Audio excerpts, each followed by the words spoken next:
and they're listening to it with modern ears. They're watching a Netflix program and then coming to the theater. And the moment those two have a giant gulf between them is the moment that people go, opera's this thing you have to apologize for and just say it's like that one relative that sits in a corner during the holidays and whatever they say, you just need to ignore. I don't think opera should be that. And I think that careful repurposing, revising, or redrafting completely of the language is really critical.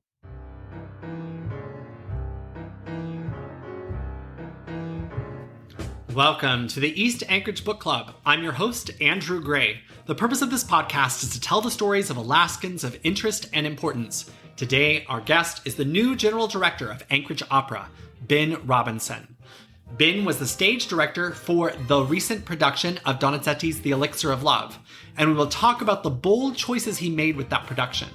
We will also discuss Anchorage Opera's upcoming production of Scalia Ginsburg, which explores the friendship between the U.S. Supreme Court Justices Ruth Bader Ginsburg and Antonin Scalia. Besides being the General Director of Anchorage Opera, Ben is also the Artistic Director of Opera Ithaca in New York and Raylnmor Opera in New Hampshire. He is the Managing Director of LyricFest in Philadelphia. Opera News called his Julia Child-inspired Hansel and Gretel film moving and visually daring. That film joined the Opera Philadelphia channel and was streamed last summer in a series of outdoor events. His production of Gianni Schicchi for Opera Ithaca in 2020 was described by Opera Magazine as, quote, the deftest use of COVID-era technology as part of modern operatic reality. Ben Robinson, welcome to the podcast. Thanks, Andrew. Great to meet you. Where did you grow up? Raleigh, North Carolina. But my family lives in Michigan. And right now, and for the time being, we're actually splitting our time between Pennsylvania and Alaska. So I'm actually in Pennsylvania today, and I'm going to a conference tomorrow and then heading back to Anchorage on Monday. To start getting ready for Scalia Ginsburg? Yes. Although even when we aren't imminently doing shows, I'm in Anchorage most of the time. That's interesting. I wondered when I read your bio, you've been very involved with Opera Ithaca, and I didn't know how it worked for directors of operas companies, how you divide your time and where you make your home. That's a great question. I make my home in my car. And what's always been nice about being a traveling artist is the opportunity to experience different places for longer than just the average quick vacation visit. I actually started coming up to Anchorage in 2011 as a singer and was in Anchorage 5 different times as a singer before ever even being considered for the current job that I have. What's been nice this year is that this place that had always felt like dabbling in home a month at a time here and there really does get to be home. My husband and I got a place in Bootleggers Cove, and we just love Anchorage. What does your husband do? He just finished his doctorate in voice performance. And right now he's still teaching at UAA. He's an adjunct voice teacher there, but he's an active singer and he's sung several roles at Anchorage Opera. And he's all over the place. He has had an international singing career and is plenty busy all on his own. When did you start getting interested in opera? Oh, I was one of those weird kids who liked it in high school. I had always thought I'd be interested in musical theater or something like that. And I had a voice teacher, a wonderful teacher, Dr. Vanna. I hope Dr. Vanna gets to listen to this because she said, you have a voice that, sure, you can sing musical theater, but you have a voice that could really handle classical music. And I am not going to tell you exactly what to do, but I think you should train in a way that gives you the greatest amount of flexibility. At the time, I didn't really know a heck of a lot about opera, but I tried to get into it, and I found out that I really liked it. I went to school to study opera specifically. It was just one of those things that spoke to me. Can you explain what the difference is between opera and musical theater? That's a question I get a lot. And I think there's some obvious answers to it, and I think there's some non-obvious answers. And so the obvious ones, first of all, is I think that, right now, especially, there's a pretty big gulf between commercial Broadway musicals versus opera. And, is opera all the way sung through? Yes. But sometimes opera has dialogue in it, like Carmen or The Magic Flute. Are musicals all the way sung through? Not often, but then there's something like Rent or something like The Light in the Piazza. And when you look at it historically, Jacques Offenbach has been credited with coming up with operetta. And that took comic opera to an audience that found new joy in going to the theater. It was the big commercial thing that was awesome and new. And when you look at how that branched into Gilbert and Sullivan or Sigmund Romberg in the United States, and how those pieces ultimately led to the nascent Broadway, when New York really started coming into its own as this place that was collecting dance and popular music.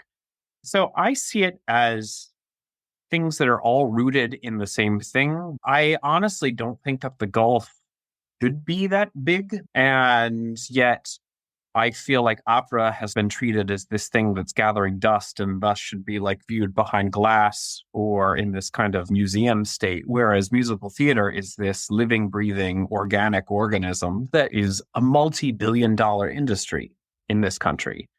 One way that I've thought about it is that in musicals, people tend to wear microphones, and in opera, they don't. And I know that's not always true. There's historically some very loud musical theater singers like Ethel Merman.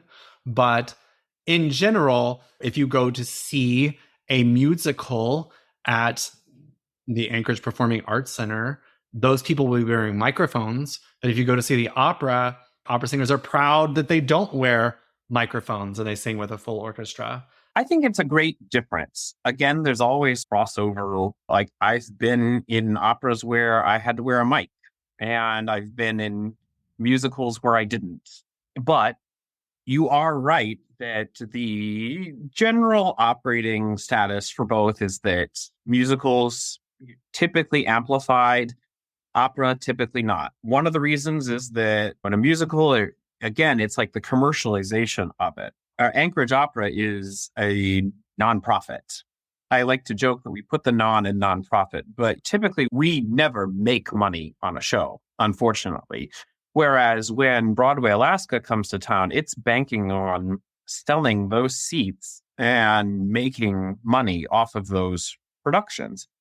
And so it's a different model. A typical Broadway show, there are 8 performances a week. And that requires a different kind of singing and a reliance on electronic amplification to really help make sure that the singers' voices can keep doing that so much. Of course, there's differences in style too. And there's a lot of electronic instruments that are added in Broadway musicals and massive amplification there for theaters that weren't always necessarily carved out to be the most acoustically stunning places in the world, but better for sight lines or whatever.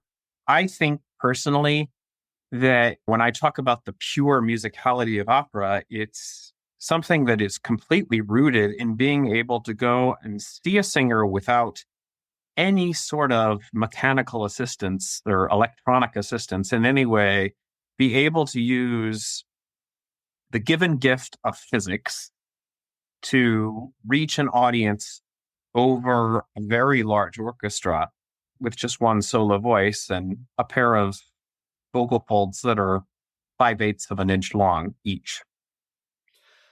It's interesting that you say that because I saw your production of The Elixir of Love, the Donizetti opera that was at the PAC in October. And you incorporate a lot of audiovisual effects, and it was super interesting. I just hats off. It was really the best opera I have ever seen at Anchorage Opera in terms of the interpretation being so incredibly interesting and fun to watch. I thank you. I had great fun with it. The entire company had a great time putting it together. This addresses exactly what my ethos with opera is, which is that I have been to the opera. I've sung in places without throwing anybody else under the bus, because I think this is more of a systemic thing. I got really tired of appearing in performances that I thought were merely trying to recreate the standard or the past. There's a place for that, for sure, especially for these meticulously crafted, like the Gilded Age on HBO or something like that, where the costume budget's likely in the millions, and you are getting to really see that level of like research and nuance that goes into something like that. But for the vast majority of opera companies, certainly in the United States, where we don't have government subsidies that are greatly supporting the artistic work that we do, we're not really able to have that kind of budget to throw that level of, oh my gosh, we're going to create something that's so perfect, that's been so meticulously researched that it's just going to be fabulous like that. So to my end, I don't think we should be trying to throw the audience a lesser than version of traditional. It's very much our duty as stewards of the art form, if I can call myself that, to constantly think of new ways that the art form can stay relevant and new and can surprise the audience. Because honestly, Broadway's producing tons of stuff that's new every year. And there's an audience that is really stimulated by what the next best thing is. And that same audience will come and say, I have seen La Boheme before. And then throw in, I've seen Rent too. It's the same story. And so why do I need to invest myself? I think it's the duty of opera these days to at least go back to the drawing board, and whether or not you end up telling a tale that is somewhat traditional, which gives me hives every time I say that, or if it is something that's completely reimagined from the ground up, it has to be honest to the work, but I think it's our duty to go and try to figure out how that can be done so that we can get people as excited about coming to the opera as they might be about going to see a new movie or a new musical or a new play. I had a very low bar for going to see the Elixir of Love. I've sung in a Donizetti opera before. Donizetti was famous for writing operas very fast. There's a lot of similarity in the music, and I was prepared for something really boring. What you did was updating it to be like a reality television show about making of a soap opera. It felt so current and it fits so perfectly. And one of the things that you did is you changed the lyrics slightly a couple of times to make it very current. And from reading reviews of other productions of other operas that you've done, I know that's something you've done before. Where did you get the idea of actually changing the words from the original libretto? And did you think you were allowed to? That's a great question. So the very first job that I ever had where I was allowed to direct a show and cast my 2 cents over the direction of an opera company was a small company called Raylnmor Opera in New Hampshire. I took the company over at a time that it was having some really hard times financially. And so we were really tasked with coming up with solutions for how to present in a sustainable way that checked off boxes for the audience that we had. At the time, that company had a mandate that they would only produce operas written in English. And the problem with that, there's a lot of companies, Opera St. Louis is one of the premier festivals in the world that has a mandate to produce in English. English National Opera produces operas in English. In Germany, which the Germans just love opera. And in most of the regional houses, opera is produced in German, regardless of the original language. It's not too strange.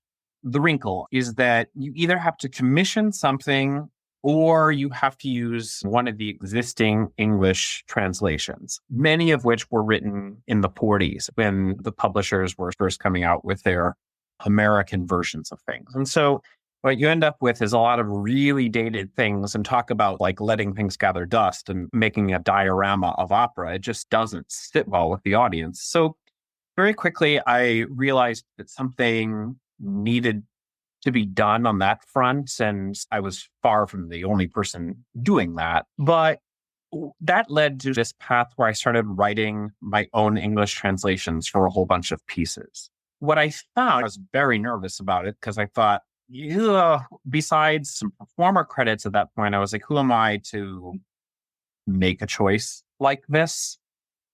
And certainly the choices and the artistic chances I took on some of this was based off of learning from how the audience responded to it. But my first project that I ever did was Verdi's Macbeth.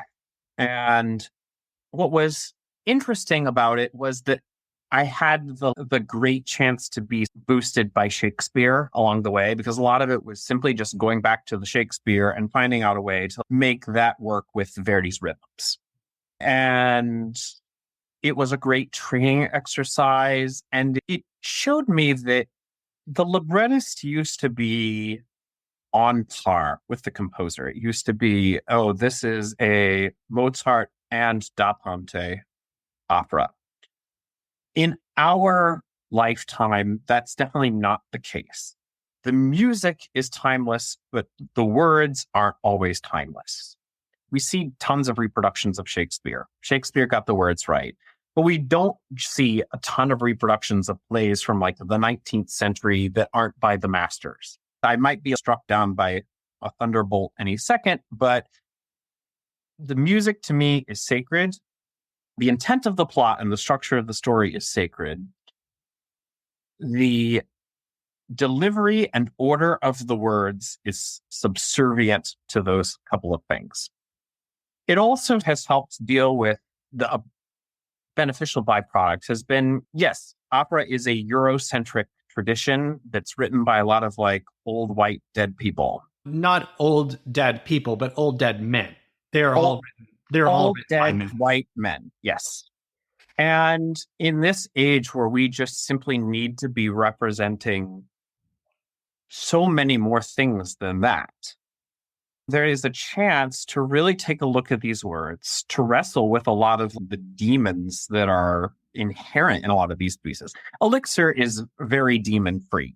There's not really any sort of like bogeys in the original libretto where you're like, ooh, we've got to really rethink this or cut this. But there are plenty of operas. The Magic Flute, Nabucco, L'Italiana in Algeri, Madama Butterfly, where you have to be really cognizant about how the piece is presented and careful with how the words hit the audience, because that's going to be how they accept it. And they're listening to it with modern ears. They're watching a Netflix program and then coming to the theater. And the moment those two have a giant gulf between them is the moment that people go, opera's this thing you have to apologize for and just say it's like that one relative that sits in a corner during the holidays and whatever they say, you just need to ignore. I don't think opera should be that. And I think that careful repurposing, revising, or redrafting completely of the language is really critical. I have two things. One is that in America, where opera has in general been performed in the original language, we are taught to focus on the music, not the lyrics, not the story. I've been to many performances where I didn't pay attention to the libretto at all. I didn't really care about the story. I was really there to listen to the music, and I don't think I'm alone there. And I think there's a pitfall in someone like me listening to the operas in English because I literally think this is ridiculous. This is so stupid. What a stupid story. If you think about Nessun Dorma and no one's sleeping tonight because we're all going to solve a riddle or whatever it is. No, people around the world listen to that aria.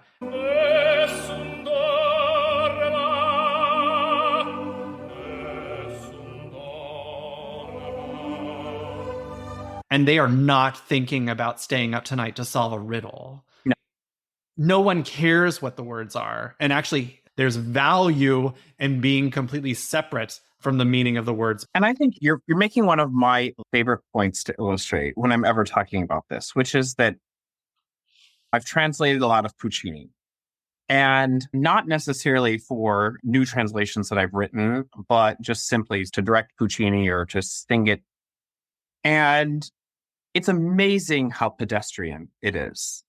It's mostly in vernacular Italian, unlike if you went with a Rossini libretto or a Donizetti or a Mozart libretto or something like that, where like the average Italian in Florence might say, this is a little bit weird or freaky. But Puccini it's this kind of common everyday language. So when Mimi in La Boheme says, when the thaw comes in April and I'm kissed the first time, it sounds really dumb if you just said that and recited it as part of a play. But all of a sudden, Puccini brings in all the strings and you get Ma quando viene lo giallo, and the whole orchestra is swirling and building.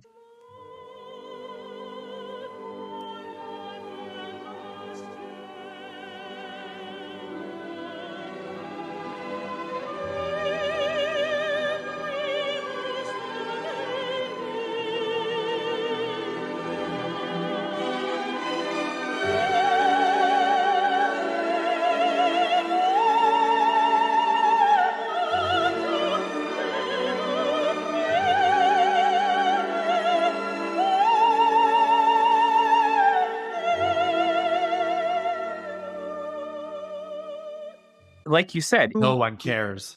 No one cares. No one's looking at the super titles at that point. Everybody's being swept away. The art of Puccini is that it's so transcendent. It could be nothing. Some of my favorite excerpts of Puccini are just the places where his interludes, where there's no text. And he just is such an expressive composer that you could close your eyes, never see what's going on stage, but have a feeling of exactly where you are, and you could assign your own drama to that. The second thing I wanted to say was about the cultural pitfalls in opera. Speaking of Puccini, Turandot and Madame Butterfly, as Turandot being in China and Madame Butterfly being in Japan, and trying to navigate Puccini's understanding of what is Asian. But I think even more problematic is thinking about Aida and the use of blackface for decades, really not that long ago, where it was expected that if you had a white woman portraying Aida, that she would do blackface. After no one else was doing blackface, and we still had some Aidas in blackface. I think we did Otello, Verdi's Otello, we would blackface Otello. But then alternatively, just as problematic is saying, oh, you're an African-American soprano? When are you going to sing Aida? That's what they have to do. The tokenization of performers versus just the unthinkable on minstrelsy on the part of opera, which is disgusting. And talk about, I am of the mindset that opera is not going anywhere fast. Everybody's been calling for opera's demise for years and years. It's been around for over 400 years now, and I think that there's incredible power and strength in it. But I think that there is no surer path than to dig into this, what is a racist, misogynistic past. That said, I think that there is great potential in building community and collaboration around addressing the problems head on rather than saying, oh, let's excise these pieces from repertoire and just stuff them into a box and hope they don't bother anybody until they're safe to bring out again or something like that. I think Butterfly is one of the greatest works of all time. I think it was certainly Puccini's. It's the work that Puccini said was his favorite. And to me, it's a piece where the white American is, for once, the villain.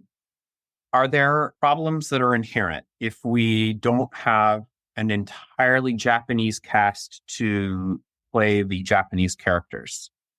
I think it's something that has to be addressed.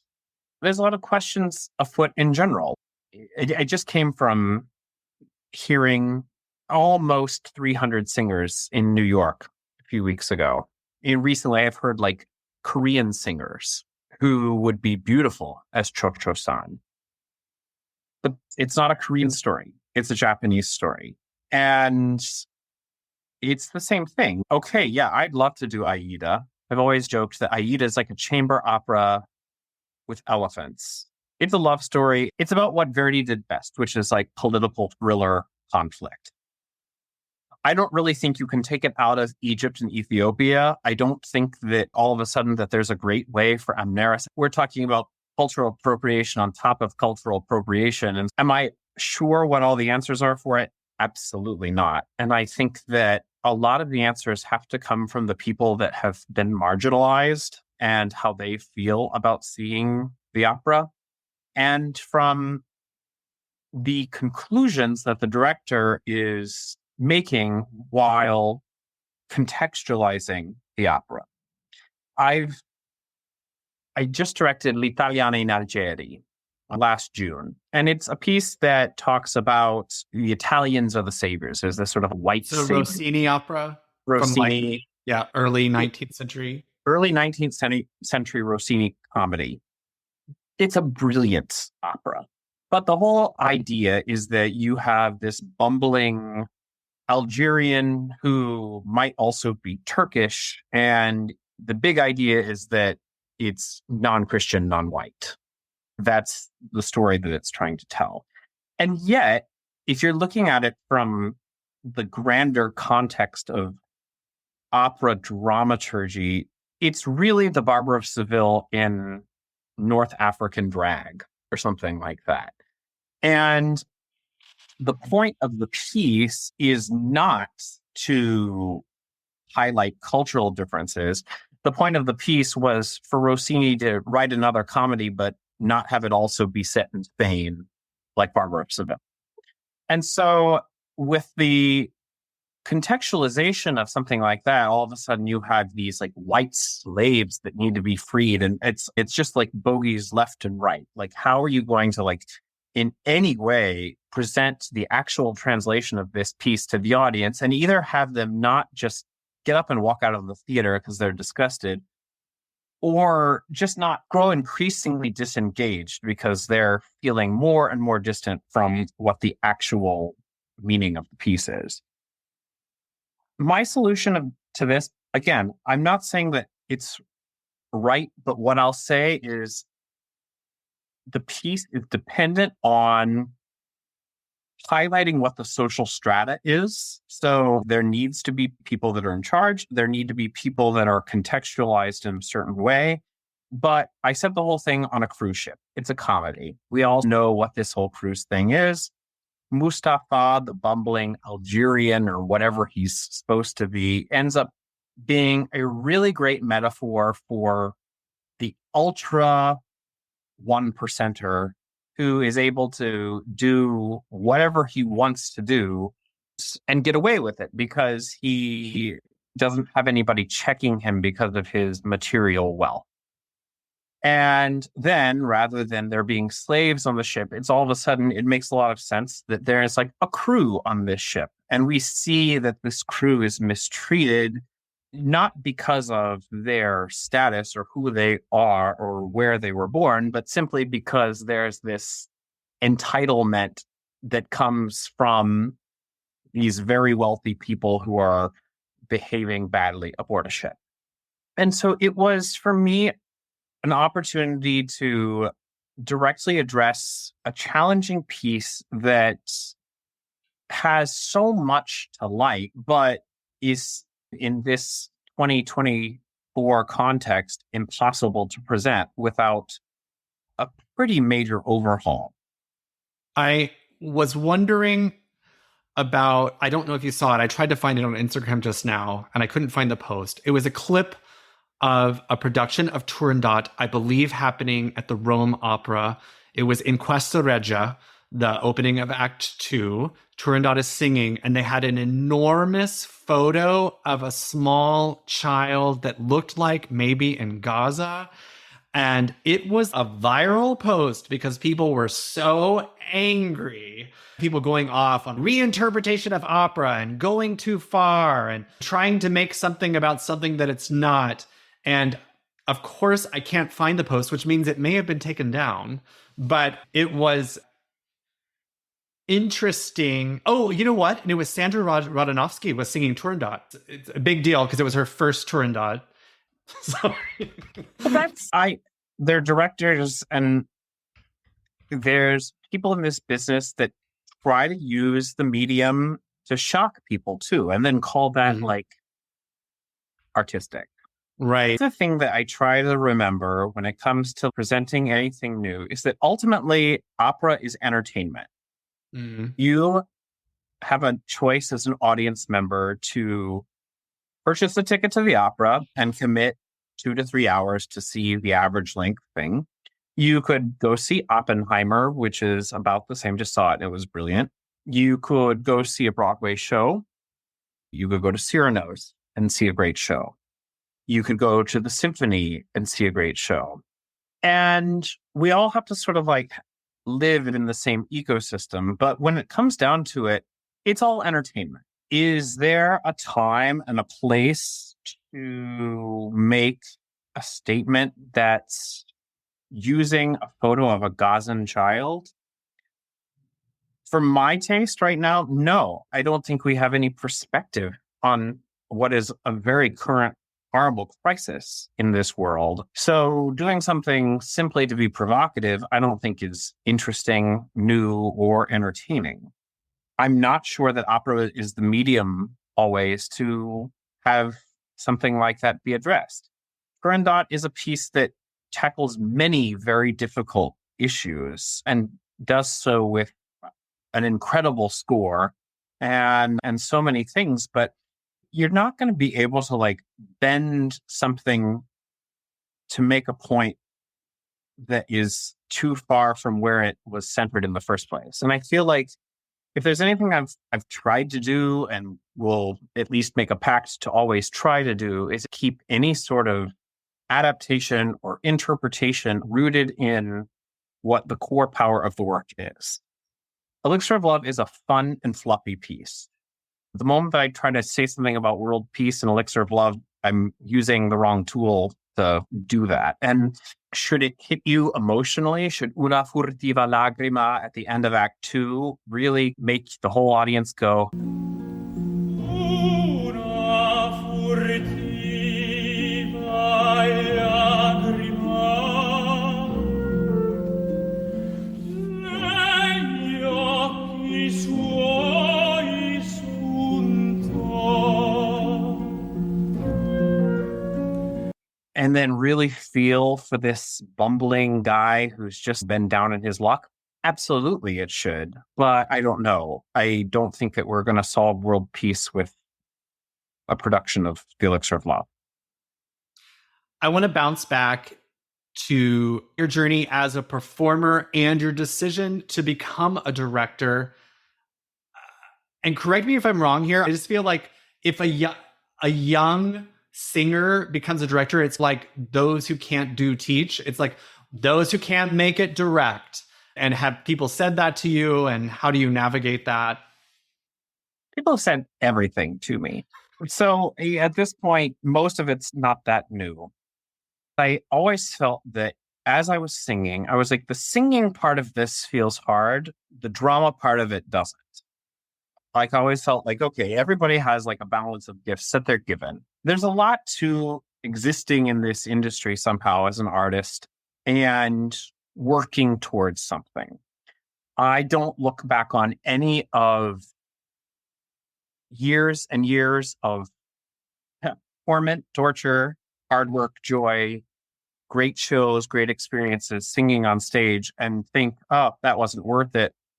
But I do look back and think I didn't quite know it at the time, but I was finding greater comfort and the sort of true place where I needed to be artistically while I was exploring this other thing.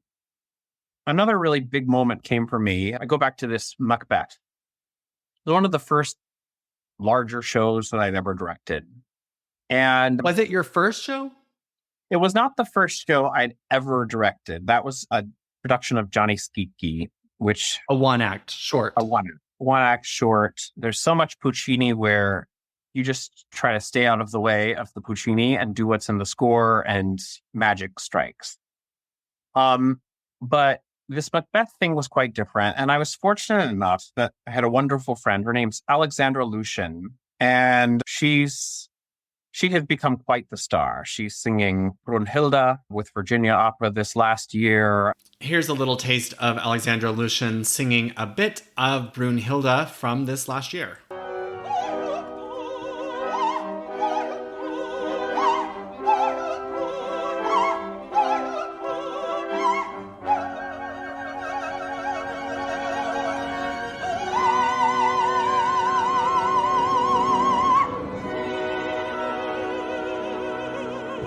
She's just one of those singers that has a gigantic, magnetic, beautiful voice. We met as singers, and for her, the singing always seemed easy. She works really hard for it, so maybe she doesn't feel that way, but to me, I was like, she just makes this all seem like a breeze. And so she was singing Lady Macbeth, and it was my first time ever directing her in a show. And I was still very actively pursuing singing at the time and was enjoying enough of a career that I felt like I was at least in it. And she said, I love you as a singer. She was like, I am acknowledging that you're working hard towards something, but I also want to say something to you as a friend. I see you directing this show and putting this thought into what this show could be and maybe how it's different than how it's sometimes otherwise done. And I see you in a different light. She was like, this is the artistic version of you that makes sense to me. And I never forgot that after she said that. And I am so glad that she did, because I needed somebody to say something like that to me. You know, you don't always get somebody who's honest with you. You don't always get somebody who says, hey, this seems to be something that you really enjoy doing, that you are good at doing. And the truth has just followed that. I never had the career singing that I hoped to have. The moment I dipped my feet into directing and arts administration, all of a sudden I had the career that I'd always wanted. I work hard for it. I have had multiple jobs and juggle different things, and right now live in 2 different states, and it's not easy, but every day feels exciting. And it feels like I'm contributing something to the art form that I love that is significantly more than I could have contributed to it as a singer. And that is significant to me and really special. I'm just curious how old you were when you directed your first production. I'm turning 40 in May, and I directed my very first show in 2014. So this will be 10 years. 2024 is 10 years of me directing shows. And I had dabbled. I had directed plays in high school, and there was always like little ad hoc projects and things like that, or things where I was like, oh, not to be arrogant, but I know this show better than the director does. So I'm going to make a couple of heavy-handed suggestions here. And it wasn't like it was completely non-parallel or whatever, but yeah, it's been 10 years of really focusing in increasingly on what the craft is and learning the parallel stuff that I needed to learn. Any career in the arts takes a little bit of luck and a little bit of things happening at the right time. And I was very fortunate that there were some key milestones that kind of either kept me in it long enough that something more exciting could happen, or that kind of like bumper bowling pushes you in the right direction while not allowing you to completely fail. For that, incredibly grateful. And it's been a very circuitous journey, but it's never been short of really exciting for me.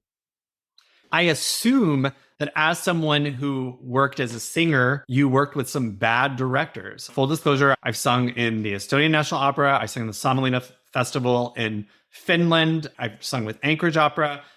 I've been in a few productions, and I would say I've seen some very bad opera directors. I've been on the stage where I've thought, I don't even think this director knows this plot very well. And yet they're the director. So I can only imagine that you've had similar experiences and that they must inform your approach to being a director. Absolutely. A few things. Without getting catty, it's complicated. Not everything I've ever done has been good. I feel like, okay, now I've been around long enough that I've started to see, okay, this works in the room and this doesn't. Having a group of people do this is always going to look good, and having a group of people do this is always going to be dicey or terrible. Not everybody gets a long enough runway to figure that all out. There's so many things that can go wrong. The music can go wrong. The orchestra can go wrong. The set can fall apart. There can be a big personality at this end of the room that just vehemently doesn't want to do what the person at the other end of the room wants to do. And in that sense, it's a minor miracle when anything gets done at all that's remotely respectable. And I'm a great believer in kindness. I'm a great believer that everybody in the room should feel respected and should feel like they have an ownership stake in what's going on. I also feel that way for the audience should come in and feel like they have an ownership stake of Anchorage Opera, and this is their opera, and that they are seeing in some way or the other themselves reflected on stage. There is, I'll call it like assistant director-itis. That used to be the big way to break into directing in this country, especially. I have not ever been an assistant director. That is something I actually am like almost hesitant to say in something that's going to be published, but it's something that I'm alternatively horrified by and proud of. One is I'm horrified by it because I think there's a lot that I could learn about producing from people who have been in the business a lot longer, working at much bigger budget places that have really interesting things that they could tell me. And from the other end of it, I've never had to sit there and duplicate somebody else's work and just manage what's going on stage. Or realize someone's crappy vision. Sure. And all of those things come true. And what I've observed I think this is less so now. I think one is that there was a giant exodus of people in the pandemic that was unfortunate. But two, that the way that the business is running now is that the opera audience wants to see better stuff. And that is forcing people to just think about the entire wheel differently. But I was certainly in productions where I thought, this is being led by somebody who has not yet had the opportunity to really invest for themselves in this. I never had somebody that I hated. I don't always see ideas necessarily coming to the fore as much as stage management in that sense. Mm-hmm. There are a lot of people that can create beautiful pictures on stage. A lighting designer can save any production, good or bad. Somebody can make a gorgeous collection of people on stage and can make the audience go home relatively happy. And for a lot of people who come to the opera, they're not necessarily looking for the wheel to be reinvented. They want to see a very traditional Carmen. They want to see peasant skirts and figurettes and the yellow Spanish military outfit. And that's something that bores me, and it makes me worry about longevity. But you know what? I will own my part of the problem. As a chorus member in multiple companies, when I signed on for an opera, I was super excited about the soloists, like the stars. I was super excited about the conductor. I didn't even look at who the director was. I didn't care, and I wasn't interested. And I would show up at the first rehearsal, and the director would be introduced and start telling us where we're going to stand and where we're going to move and at what time we're going to move. And that's my expectation is that the director was going to tell me where to stand. Yeah. Get the tarmac cones out and point the plane to its parking space. There's some bigger issues afoot, too. At a large union opera house, which Anchorage is not, there's rules about what everybody can do. So chorus couldn't necessarily do everything that I had the chorus in Elixir blog do. Like hold the camera, do like manage equipment, move things around, like doing all that kind of stuff. Because that was awesome. Thanks. And I loved it too. But at the Met, for instance, that would have incurred a whole bunch of extra time and overtime and people touching things that they're not supposed to touch. And there's some limitations that are put into place by the system. Now, the Met can afford an entirely different kind of show than Anchorage Opera can afford to do. They would have monetized budget for that in a different way. But I think that I am happily seeing opera in general move away from a lot of dependence on great stage pictures being replicated and basically like traffic control. Singers standing and doing almost nothing. I think there's this sort of general consideration that maybe, opera singers can't act either. That's frankly a load of crap. And it's not giving any due credit to the people who have so much talent and potential on stage. I just think that there's an urgency to push to make more out of what we can do with this very flexible, very dynamic, alive version of opera that's possible. I want to transition to talking about new opera. You guys are doing Scalia Ginsburg at the first weekend in February, I believe. First weekend, it was February 2nd to 4th. And this is by opera standards, a very new opera, 10 years old, roughly. I have a recording of the composer and librettist. What's his name? Derek Wong. And he's going to explain a little bit about his approach to the opera and how he wrote it. So maybe this isn't high drama. Maybe this is a buddy comedy. And on top of that, I thought, well, how do I want to tell this story? And again, I let the law inspire me. I let my subject influence the medium. And I thought, well, why not portray in music and words what it's like to grapple with the hard questions of law? And so there became a way of entering the story and telling it, which I like to call operatic precedent. And the way operatic precedent worked was that just as in legal scholarship, every statement you make has to be sourced to some kind of authority, I figured, wouldn't it be fun and interesting if everything these characters said to each other in the opera were somehow sourced to something they had actually said or written? And what I learned from this journey was to unlock the artistry in unlikely places.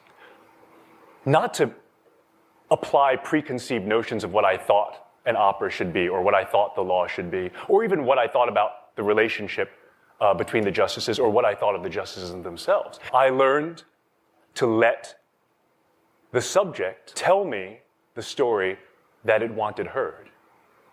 And I love that clip because I think it shows so much of what I imagine that you're bringing to this, which is finding the story in unexpected places, trying to make the experience relevant to today in a way that doing a piece from 200 years ago in a traditional way may not be.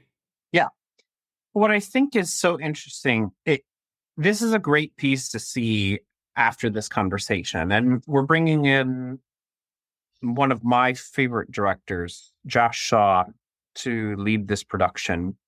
Josh has been a firebrand for everything that I have been talking about, wanting to rethink what makes opera possible, wanting to rethink the connection between the performers and the audience, constantly thinking about the audience's takeaway, because ultimately that's who it's for. This piece it is incredibly well crafted. And what I really admire about it is the lyrics are just sickly clever. Like it's And he was pulling them all from things that Antonin Scalia and Ruth Bader Ginsburg had said or published. Exactly. And it's so to be able not only to put that kind of legalese or constitutional language into a libretto in the first place and have it all find a rhyme scheme that is somewhat reasonable, but at the same time, make it discernible for those of us that aren't legal scholars to understand what's being discussed and why that's important to the plot. And at the same time, the whole thing ends up being light and funny, and it has an emotional impact right when you don't expect it. It makes you leave the theater thinking, there's really something to this. Having always been a fan of Ruth Bader Ginsburg's, I left having great admiration for Antonin Scalia. When I first got the project, of course, I needed to study up. I directed the show myself in September of this last year. And I'm surprised that you got someone else to direct it. If you've directed it before and you have a vision for the piece, why not direct it yourself? That's a great question. Some of it has to do with the transition this year. So I'm contractually obligated to direct one show a year. And while there might be years where I choose to direct more than that, I think it's really important to have more voices than mine represented dramatically. But this was also Reed Smith, my predecessor, did most of the contracting for this year. I had contracted Josh before I was even remotely in the picture. And I can't imagine a better fit for this piece. Having directed it myself, I think Josh is uniquely cut out for this. I just can't help but think that you might be the person who makes him the most nervous since he's directing a show that you just directed. I'm going to make him listen to this. So just to become a good friend. And we just listened to all 300 of these auditions in New York together. Anchorage Opera was in a consortium with Pacific Opera Project, which is Josh's company. It's great to have a friend in this business. I think Josh could care less about being nervous, whether or not like I've done it or not, which speaks to Josh's integrity and his talents. He has carved out a truly unique experience for himself while building one of the most unique and prosperous opera companies in the United States. And, in that sense, he has nothing but my full support. I hope in my producer role for this show, I can give him exactly the show that he wants. And back to the show itself, I do want to play a clip of Ruth Bader Ginsburg describing the plot of Scalia Ginsburg. The plot of Scalia Ginsburg is roughly based on the magic flute. And Scalia is locked up in a dark room. He's being punished for excessive dissenting. I then emerge through a glass ceiling.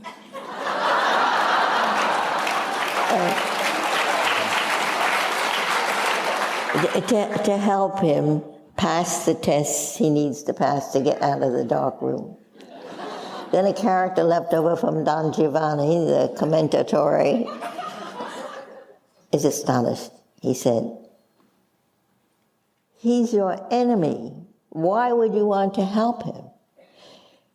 And I sing, "He's not my enemy, he's my dear friend."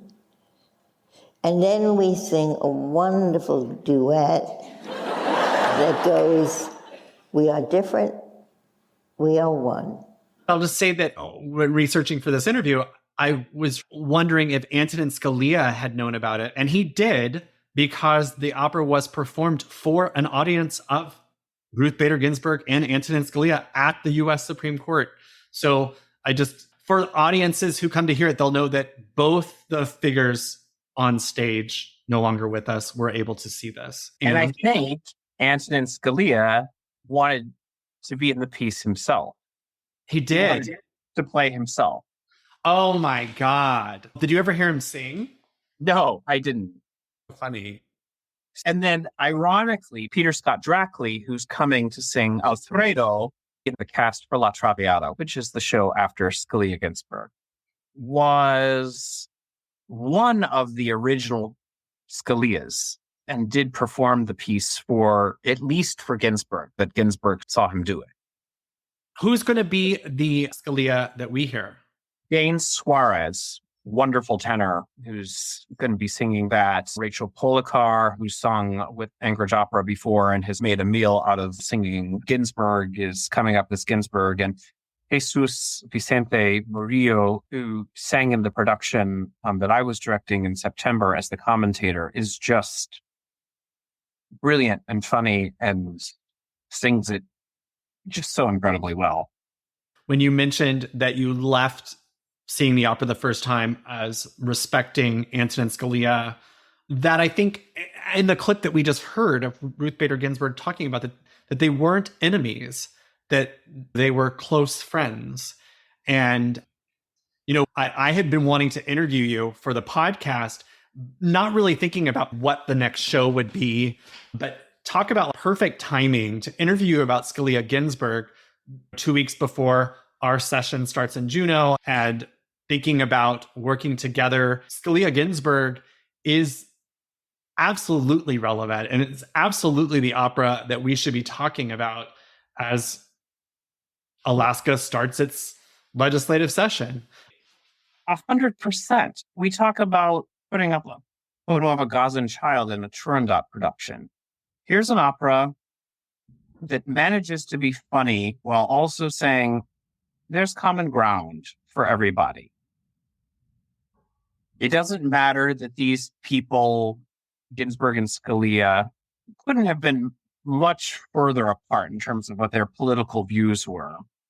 But what I admire in both of them is that they both had reasons that they could argue that were reasonable as to why they held those views in the first place.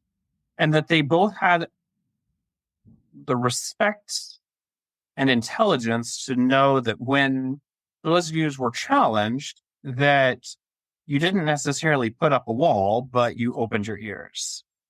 Now, did that always mean that one side caved and the other didn't? No. And the opera goes really into the idea that the whole reason that our system of democracy works is because there's tension.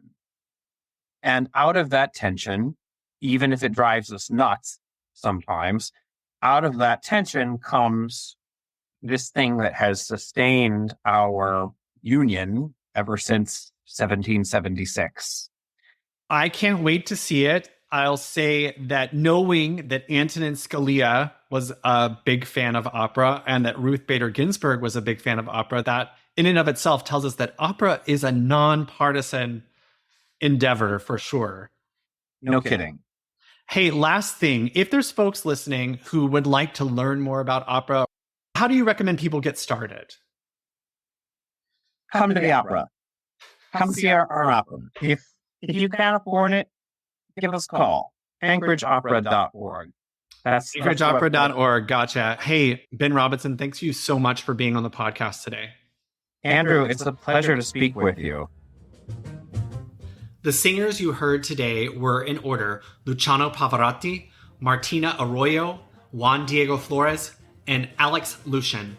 I have links to the YouTube videos I pulled those from in the show notes, as well as links to Derek Wong's TED Talk and the Ruth Bader Ginsburg interview that I excerpted. Thank you to you, our listeners. If you like what you heard, please subscribe, rate, and review us. To contact me, email eastanchoragebookclub@gmail.com.